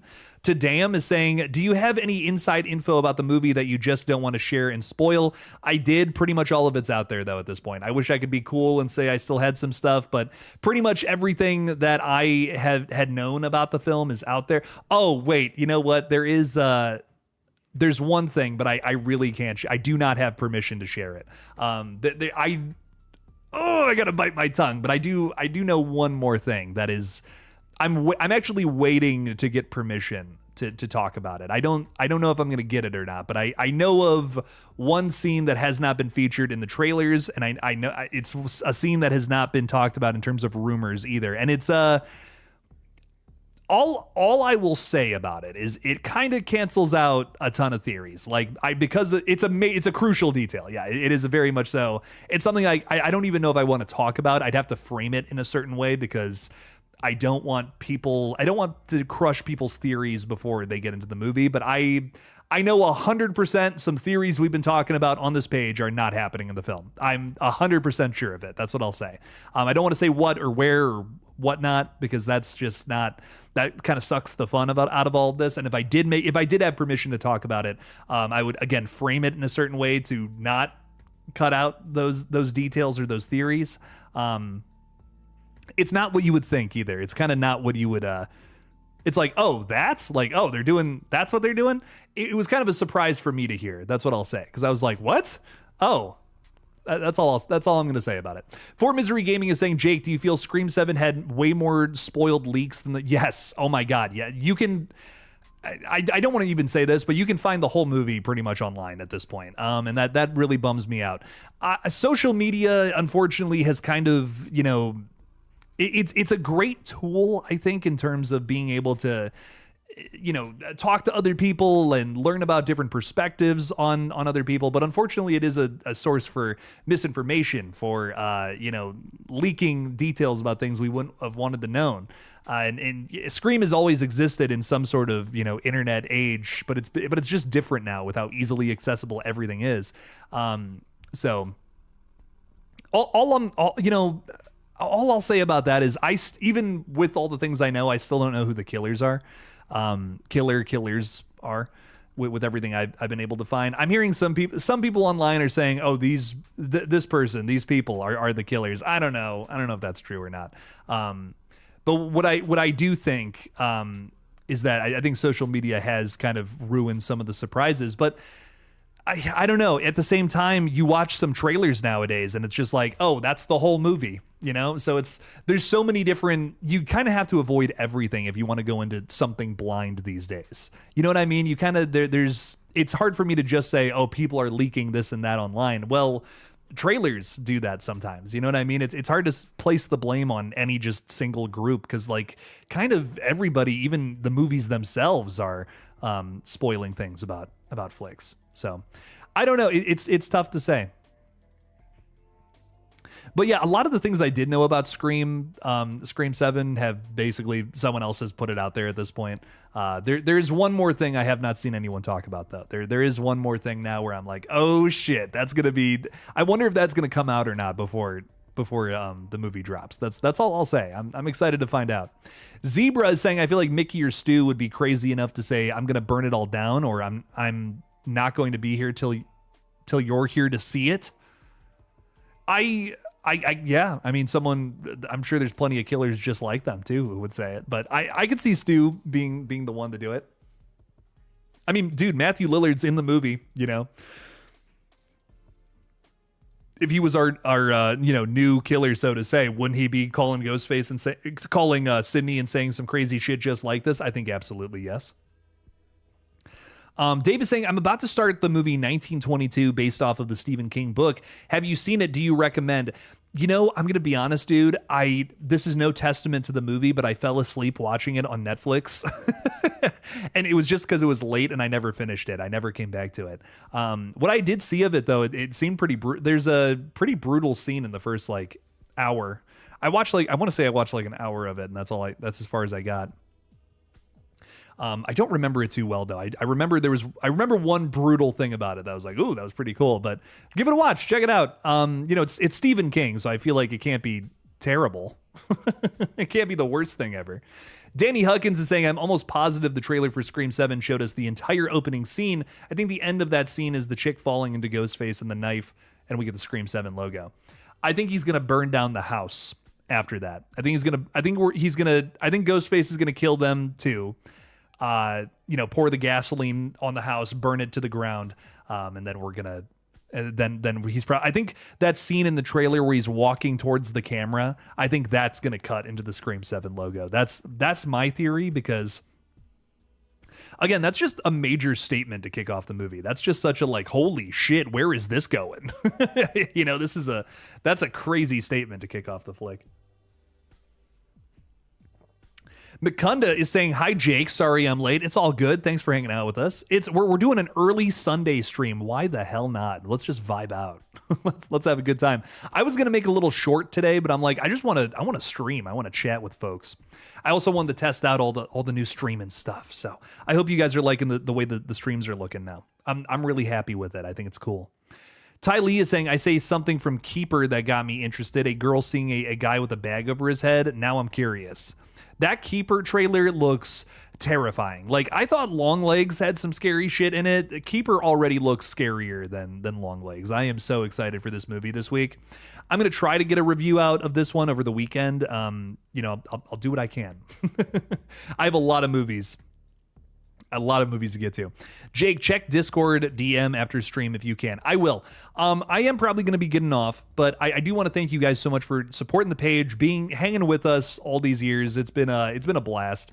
And I'm so excited for more to come. We're going to be talking about Scream a ton in the next couple of months. It's going to be nuts.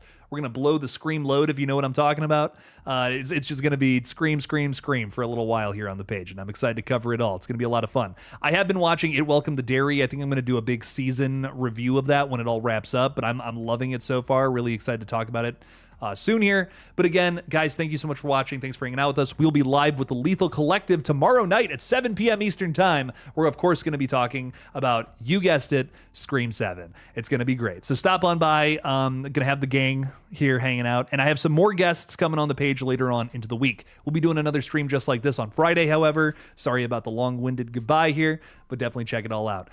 Thank you all for watching. Please subscribe. And as always, don't forget to kill it out there, y'all. Peace out.